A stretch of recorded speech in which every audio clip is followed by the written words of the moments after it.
Assalamualaikum warahmatullahi wabarakatuh.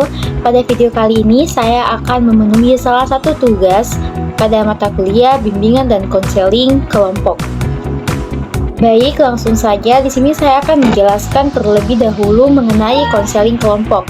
Nah, adapun pengertian dari konseling kelompok adalah layanan konseling yang diberikan kepada sejumlah peserta didik dalam suasana kelompok dengan memanfaatkan dinamika kelompok untuk saling belajar dari pengalaman para anggotanya, sehingga para peserta didik dapat mengatasi suatu masalah. Tujuan dari konseling kelompok yaitu memfasilitasi konseli untuk melakukan perubahan perilaku, mengonstruksi pikiran, mengembangkan kemampuan mengatasi situasi kehidupan, membuat keputusan yang bermakna bagi dirinya, dan berkomitmen untuk mewujudkan keputusan dengan penuh tanggung jawab dalam kehidupannya dengan memanfaatkan kekuatan ataupun situasi dari kelompok. Langkah-langkah atau tahapan dari konseling kelompok. Nah, yang pertama yaitu adalah pra-konseling. Nah, pra-konseling ini dibagi menjadi dua tahap. Yang pertama adalah pembentukan kelompok. Nah, guru BK membentuk kelompok terdiri dari 2-8 orang yang memiliki masalah yang hampir relatif sama. Dan yang kedua adalah menyusun RPL konseling kelompok. Nah, sebelum memulai konseling kelompok, ada baiknya guru BK terlebih dahulu menyusun RPL-nya. Nah, selanjutnya yang kedua adalah pelaksanaan konseling. Nah, pelaksanaan konseling ini juga terdiri dari beberapa tahap. Nah, tahap pertama yaitu adalah tahap awal. Nah, pada tahap ini guru BK ataupun konselor membuka sesi konseling dan juga kemudian mengelola dan memanfaatkan dinamika kelompok untuk membangun suasana kelompok. Nah, yang kedua itu adalah tahap transisi. Nah, pada tahap ini biasanya konseli mulai menunjukkan perasaan yang cemas, ragu, dan lain sebagainya.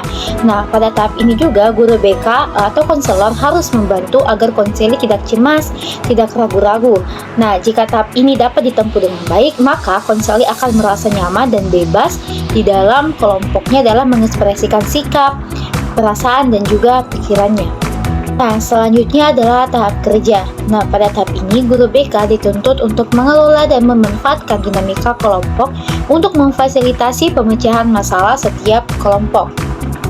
Nah, selanjutnya itu adalah yang terakhir, tahap pengakhiran. Nah, tahap pengakhiran ini adalah mengakhiri seluruh rangkaian kegiatan konseling kelompok. Nah, biasanya pada tahap ini guru BK mulai memfasilitasi peserta didik untuk memberikan pendapatnya mengenai pengalaman apa yang mereka telah dapatkan dari kegiatan kelompok dan juga rencana apa yang nantinya akan peserta didik lakukan setelah kegiatan kelompok ini berakhir.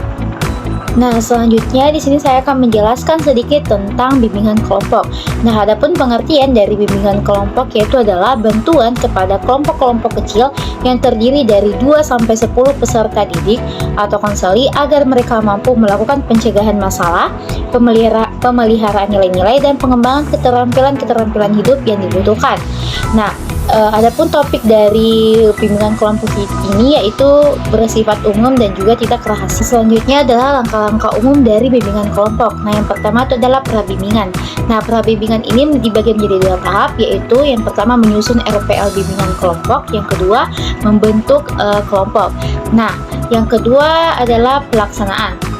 Nah, pelaksanaan juga terdiri dari beberapa tahap, yaitu ada 4. Yang pertama pembukaan, selanjutnya transisi, dan yang ketiga inti, dan yang terakhir adalah penutup. Dan yang terakhir adalah pasca bimbingan. Nah, pasca bimbingan ini juga ada 3. Yang pertama, mengevaluasi perubahan yang dicapai oleh peserta didik. Yang kedua, menetapkan tindak lanjut dari kegiatan yang dibutuhkan oleh peserta didik. Yang terakhir, menyusun laporan hasil dari bimbingan kelompok. Nah, selanjutnya adalah beberapa contoh teknik dari bimbingan kelompok yang dapat digunakan pada saat melakukan bimbingan kelompok.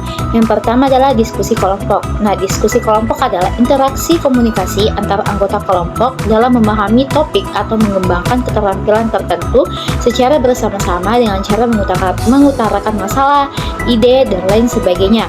Nah, pada diskusi kelompok ini semua anggota diberikan peran-peran tertentu seperti pemimpin, notalis, atau peserta dan juga anggota. Nah, adapun tujuan dari diskusi kelompok ini yaitu memfasilitasi anggota kelompok untuk belajar dari pengalaman dari orang lain dan juga dalam memahami suatu topik atau pengembangan keterampilan hidup tertentu. Nah, teknik selanjutnya itu adalah bermain peran. Nah, bermain peran atau role playing adalah sebuah dramatisasi tingkah laku untuk memfasilitasi peserta didik untuk melakukan dan menafsirkan suatu peran tertentu. Nah, adapun tujuan dari role playing ini yaitu bertujuan untuk memfasilitasi peserta didik untuk memahami, melaksanakan dan menafsirkan peran tertentu sebagai wahana untuk memahami topik dan mengembangkan keterampilan tertentu. Nah, teknik yang terakhir adalah homeroom.